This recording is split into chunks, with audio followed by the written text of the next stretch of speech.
स्वागत है आपका। मैं हूं आपके साथ अनुज श्रीवास्तव। बुलेटिन की शुरुआत करते हैं। राज्यपाल भगत सिंह कोश्यारी 5 से 7 अगस्त तक मराठावाड़ा के 3 जिलों का दौरा करेंगे और वो एसआरटी विश्वविद्यालय नांदेड़, गुरुद्वारा परभड़ी, कृषि विश्वविद्यालय का जायजा लेंगे और 3 कलेक्ट्रेट कार्यालयों में समीक्षा बैठक करेंगे। वो नांदेड़ में स्वामी रामानंद तीर्थ मराठावाड़ा विश्वविद्यालय जा रहे हैं, जहां राज्यपाल कई कार्यक्रमों का हिस्सा बनेंगे। एक दिन नांदेड़ में गुजारेंगे और 6 अगस्त को राज्यपाल हिंगोली जाएंगे। उसके बाद राज्यपाल कोश्यारी परभड़ी जाएंगे और कलेक्टर कार्यालय में समीक्षा बैठक करेंगे। वो 7 अगस्त की शाम को कृषि विश्वविद्यालय के विभिन्न कार्यक्रमों में हिस्सा लेकर मुंबई लौटेंगे। राज्यपाल भगत सिंह कोश्यारी के आने की खबर सुनकर तीनों जिलों में प्रशासन ने अपना काम तेज कर दिया है।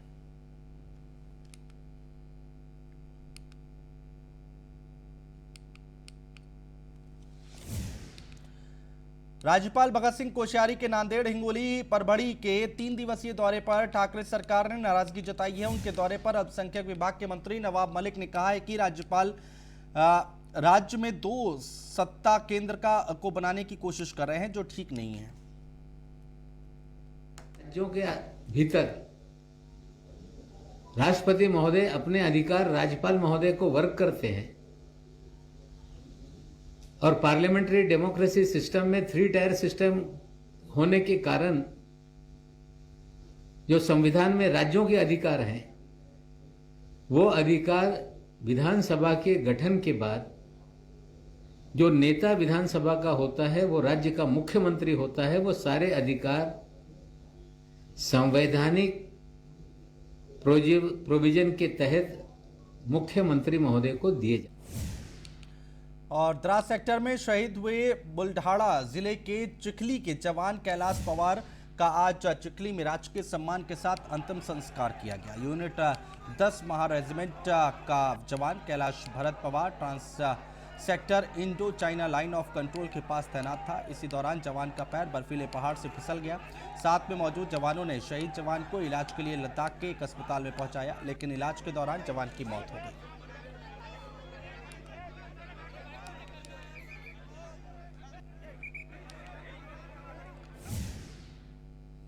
कोरोना वायरस के स्वरूप में लगातार हो रहा परिवर्तन भी चिंता का सबब बना हुआ है। महाराष्ट्र के पुणे में जीका वायरस की पुष्टि होने से मुसीबत और बढ़ गई है। अब इस वायरस के मामले की जांच करने के लिए 3 सदस्यों की एक केंद्रीय टीम पुणे पहुंच चुकी है। जांच टीम ने पुणे के बेलसर गांव का दौरा किया है।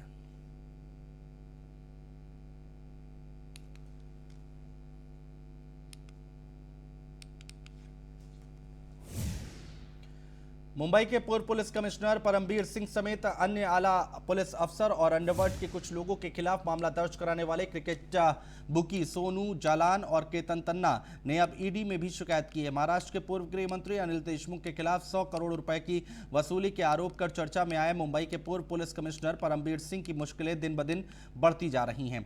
क्रिकेट बुकी सोनू जालान, केतन तन्ना और रियाज भाटी ने कुछ दिनों पहले ही पुलिस में मामला दर्ज कराया, जिसके बाद शिकायतकर्ताओं को कुछ लोगों से धमकी मिल रही थी और जिसके चलते शिकायतकर्ताओं ने पुलिस प्रोटेक्शन की मांग की है। ये पूरा मामला आर्थिक विषयों से जुड़ा होने के कारण इसमें ईडी की ओर से जांच करने की मांग भी शिकायतकर्ताओं ने की है।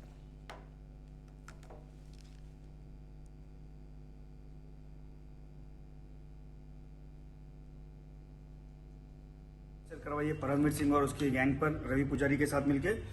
उसके लिए हमने एनफोर्समेंट डायरेक्टरेट को भी अप्रोच किया हुआ है। वहां भी हमने उनकी कंप्लेंट की है कि हमारी एफआईआर जो है वो शेड्यूल ऑफेंस के अंदर आती है और ईडी जो है वो शेड्यूल ऑफेंस में जो ऑफेंस आते हैं उसके अंतर्गत कार्रवाई अपने हाथ में ले सकती है। तो हमने एक एप्लीकेशन जो है वो ईडी में मूव किया है, ईडी के डायरेक्टर्स को दिया हुआ है। आप देख सकते हैं इसकी कॉपी। और एक कॉपी हमने जो है इस क्राइम पे एमसीओसी लगता है, उसकी भी कॉपी हमने एक थाने के सीपी, एडिशनल सीपी और मुंबई को डीजी दी हुई है। ये उसकी कॉपी आप देख सकते हैं। तो कहीं ना कहीं अभी हम ये देख सकते हैं कि इनके जो भी जुल्म है जाके कहीं ना कहीं रुक जाएंगे। बीएमसी ने देश की आर्थिक राजधानी मुंबई की अर्थव्यवस्था को पटरी पर लाने के लिए मंगलवार को एक बड़ा फैसला लिया और बीएमसी की तरह से लिए गए फैसले के अनुसार कोरोना प्रतिबंधों के में बड़ी ढील देते हुए सप्ताह में हर दिन रात 10 बजे तक सभी दुकानों को खोलने के लिए अनुमति दी गई है। वहीं बीएमसी ने अपने इस फैसले के बाद एक और दूसरा फैसला लिया है, जिसमें मुंबई में रात के 10 बजे के बाद लोग कोरोना प्रतिबंधों का उल्लंघन न करें। हर दिन रात के 11 बजे से सुबह 5 बजे तक धारा 144 लगाने के साथ ही नाइट कर्फ्यू की घोषणा की है।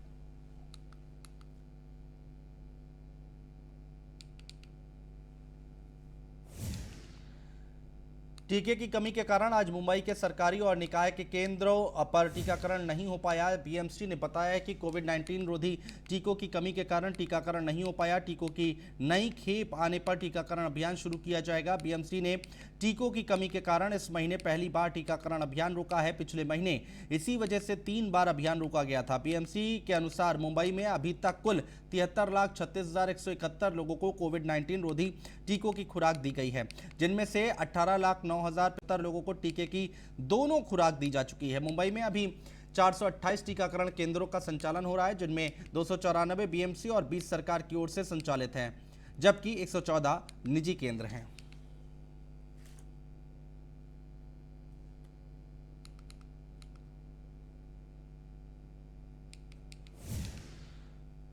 प्रदेश में पिछले 24 घंटों में कोरोना के 6,005 नए मरीज सामने आए हैं और 170 संक्रमित मरीजों की मौत हो गई है। वहीं प्रदेश में कोरोना संक्रमितों की संख्या 63,21,068 पहुंच गई है। वहीं मृतक की संख्या 1,33,215 पहुंच गई है। स्वास्थ्य विभाग ने बताया है कि पिछले 24 घंटे में 6,799 मरीज इस संक्रमण से ठीक हुए हैं। प्रदेश में अभी भी 74,318 एक्टिव मरीज हैं। वहीं पिछले 24 घंटे में मुंबई में 291 नए मामले सामने आए हैं और 3 संक्रमितों की मौत हो गई है। वहीं प्रदेश में 7 महीने में महज 10% आबादी को ही कोरोना की दोनों डोज लग पाई है।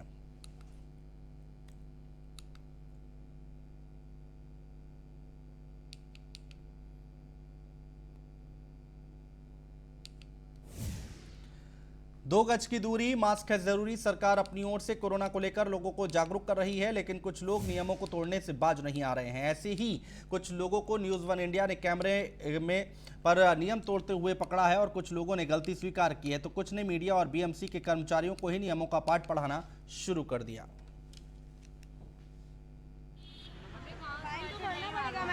मैम, आपको पता है कि रिस्ट्रिक्शंस कितना हो गया है, कोरोना कैसा बढ़ रहा है? ये इनका पीक का गलती से हो गया था अभी। दिखाओ ये देखो इनका पीक। लेकिन इनका ऐसी पीक है। गलती हमें भारी पड़ रही है। आपको पता है कि कोरोना कितना बढ़ रहा है और ऐसी लापरवाही आप बरतोगे तो मुझे गाँव से आई थी, मुझे पता नहीं अलाउड ही नहीं है, तो सॉरी गलती हो। आप गाँव से, ये दोनों भी गाँव से है क्या? ये नहीं बता सकते आपको? ये भी बता सकते हैं, इनको भी ले लो, ये भी बता सकते हैं। क्यों नहीं बताया इनको? बताया ना आपने, फिर भी क्यों नहीं लगाया आपने? पर्सन आपने नहीं मेरा घर का लड़का है।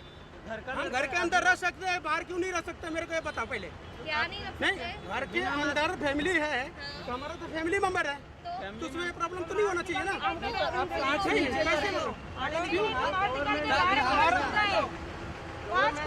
उड़ रहा है हमारे इससे। आपको पता है ना कोविड का जो है मास्क पहनना कंपलसरी है। नहीं, कोविड का मास्क पहनना आपको पता है ना कंपलसरी है सर। फिर जो है क्योंकि पब्लिक आपके सिगरेट चल रहा है तो बंद करूंगा तो पहन लूंगा मास्क। ठीक है, तब तक आप जो है ये नहीं कर सकते, नहीं पहनेंगे। हाँ, तब तक नहीं करूँगा। इसके साथ कैसे पहनूँ? क्योंकि सर आप ऑन द वे पब्लिक के बीच में चल रहे हैं सर। पब्लिक आपको पता है कोविड वायरस कहीं पे भी है, फिर भी आप बिना मास्क के घूम रहे हैं। आप एटलीस्ट गवर्नमेंट को तो सपोर्ट करना चाहिए सर। गवर्नमेंट को सपोर्ट करता हूँ। सर आपने मास्क क्यों नहीं पहना है? क्योंकि आपको पता है कि कोविड का नियम है, कोविड में सबको मास्क पहनना कंपलसरी है, फिर भी आपने जो है क्यों नहीं? अभी आप जो है मास्क वॉमिट हो मेरे को, वॉमिट हो गई। वॉमिट हो गया इसके कारण, लेकिन आप तो कोविड के नियमों को ये कर रहे हैं। वो लगा लो, वैक्सीन लेने के बाद भी आपको टीएमसी का रूल। सर आपने मास्क क्यों नहीं पहना है, क्या मैं जान सकता हूँ? फ़ोन के लिए। फ़ोन के लिए क्या? आपको पता है ना कोरोना में इतना कोविड बढ़ रहा है, अभी 3rd वेव आने वाला है, फिर भी आपने मास्क नहीं पहना है। आप गवर्नमेंट को सपोर्ट क्यों नहीं कर रहे हैं? पहनेंगे ना नेक्स्ट टाइम से? पक्का पहना है? क्या मैं जान सकता हूँ? आप कोविड को एकदम हल्के में क्यों लेते हो? आप लोगों को लगता नहीं है जैसे अभी इतना कोरोना के चलते डेथ हुआ, फिर भी आप लोग मास्क नहीं पहने हो? आगे से अभी मास्क पहन के चलो। महाराष्ट्र सरकार ने 22 जिलों को लॉकडाउन से राहत दी है, जिसमें मुंबई भी शामिल है। लेकिन शायद मुंबईकर ये समझने में असमर्थ रह रहे हैं कि कोरोना की थर्ड वेव आने की आशंका अभी भी बरकरार है।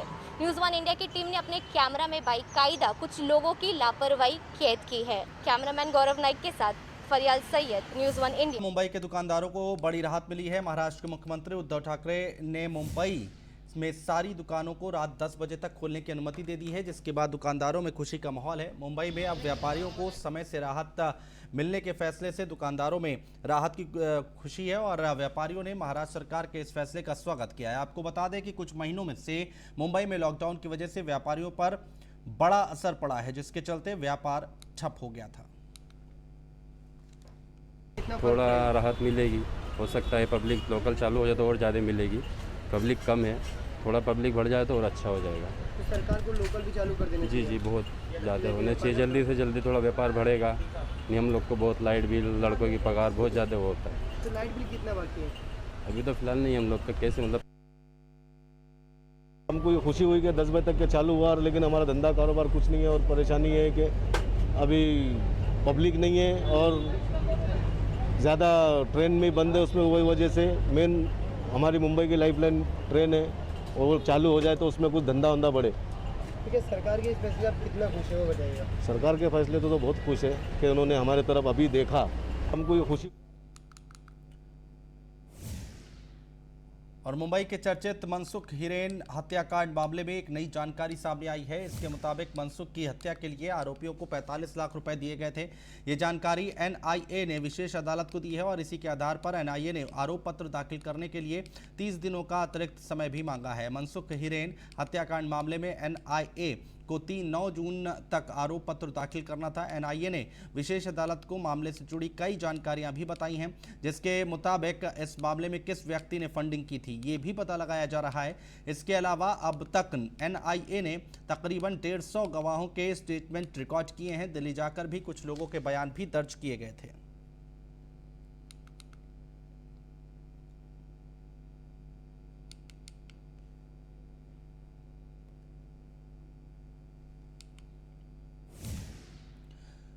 मुंबई में जोगेश्वरी के पूर्व विक्रोली लिंक रोड पर दुर्गानगर जंक्शन पर तेज रफ्तार बेकाबू डंपर बाइक को टक्कर मारने के बाद सामने से आ रही बेस्ट बस से भी टकरा गया। हादसे में बाइक सवार युवक की मौत हो गई। वहीं इस हादसे का सीसीटीवी फुटेज सामने आया है। सीसीटीवी फुटेज में डंपर का चालक मौके से फरार होता हुआ दिखाई दे रहा है।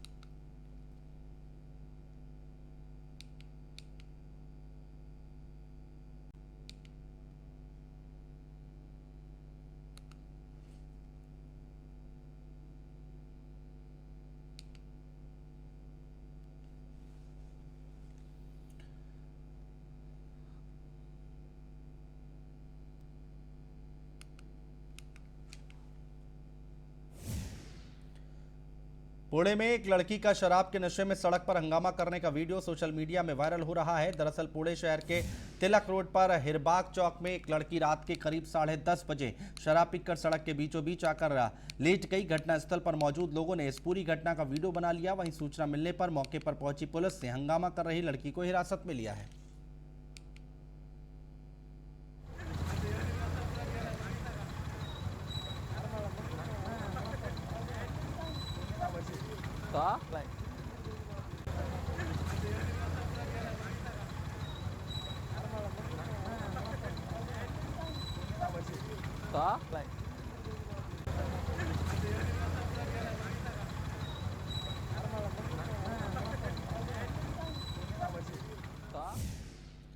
नागपुर में बीती रात हथियारों के साथ 7 से 8 चोरों के गिरोह ने उमरेड स्थित सिंधी कॉलोनी परिसर में एक घर में लूटने का प्रयास किया।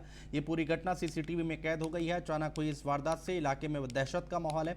चोरों ने पूरे घर को घेर दिया और खिड़की खोलने का प्रयास किया। वहीं पुलिस ने आरोपी को पकड़ने के लिए 4 टीम तैनात कर दी है।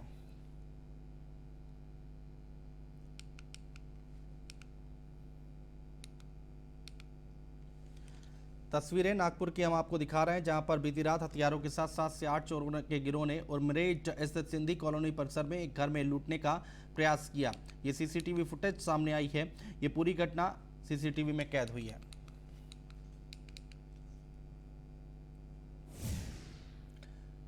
महाराष्ट्र स्टेट बोर्ड की 12वीं कक्षा में 99.63% विद्यार्थियों को सफलता मिली है। बोर्ड ने असेसमेंट के आधार पर मंगलवार को रिजल्ट घोषित किया। पिछले साल 12वीं की परीक्षा लिखित हुई थी और 90.66% रिजल्ट रहा था। कोरोना महामारी के कारण इस साल बगैर परीक्षा के विद्यार्थियों के वर्ष भर के प्रदर्शन के आधार पर रिजल्ट तैयार किया गया है। इस साल 8.97% अधिक विद्यार्थी सफल रहे हैं। राज्य के 9 विभागों में मुंबई के विद्यार्थी दूसरे स्थान पर रहे। कोंकण विभाग से सबसे अधिक 99.81% विद्यार्थी उत्तीर्ण हुए हैं। मुंबई विभाग का रिजल्ट 99.79% रहा। औरंगाबाद विभाग से सबसे कम 99.34% विद्यार्थी पास हुए हैं।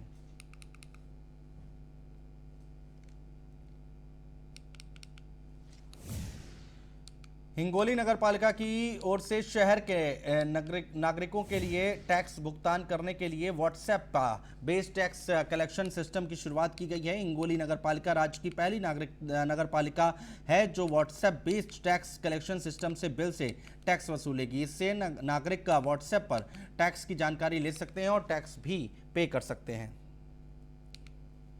तो क्रमांक डालने के बाद व्हाट्सएप तुरंत आपको मैसेज करता है कि आपके ऊपर कितना बकाया है, कितना टैक्स है, कितना पानी पट्टी है। और अगर आपको भरना है तो वहाँ पे लिंक दी गई है जिसके तहत आप गूगल पे या फिर और दूसरे जो पेमेंट गेटवे है उनके तहत आप वहाँ पे पेमेंट कर सकते हैं और तुरंत आपको किए गए पेमेंट की रिसिप्ट जो है वो आ जाती है कि आपने नगरपालिका का ये टैक्स पेड कर दिया है और वो रिसिप्ट आप सेव।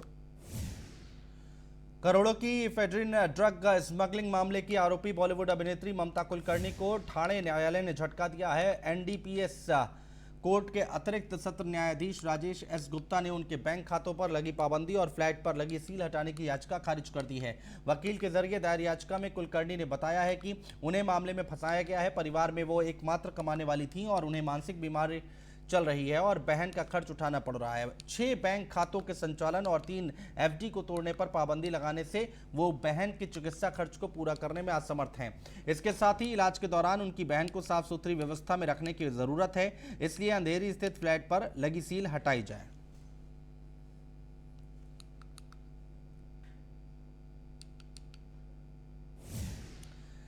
सारा अली खान आए दिन चर्चा में बनी रहती हैं। वो सोशल मीडिया पर काफ़ी एक्टिव रहती हैं। वो आए दिन अपने अपकमिंग प्रोजेक्ट्स और लाइफ से जुड़ी बातें फैंस के साथ शेयर भी करती रहती हैं। अब हाल ही में सारा अली ने अपना एक वीडियो शेयर कर खुलासा किया है कि उनकी नाक पर चोट लग गई है। वीडियो के साथ ही उन्होंने खुद की इस चोट के लिए अपने पापा सैफ अली खान और मां अमृता सिंह से माफ़ी भी मांगी है। सारा अली खान ने वीडियो से पहले तो अपनी नाक को काटने से ढक रखा है और हालांकि बाद में दिखाती हैं कि उन्होंने अपनी नाक का क्या हाल बना दिया है। वीडियो में उनकी नाक से खून भी निकलता दिखाई दे रहा है।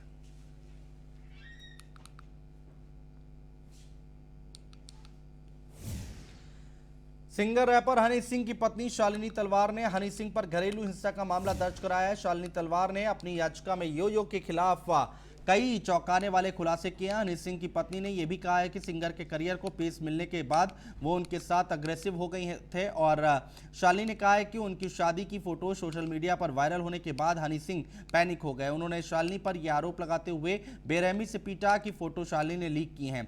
शालिनी ने कहा है कि हनी सिंह ने ऐसा इसलिए किया क्योंकि वो अपनी मैरिड लाइफ के अस्तित्व को छुपाना चाहते थे। रैपर की पत्नी ने यह भी दावा किया है कि हनी सिंह के कई महिलाओं के साथ संबंध थे। और फिलहाल हमारे इस बुलेटिन में इतना ही। नमस्कार।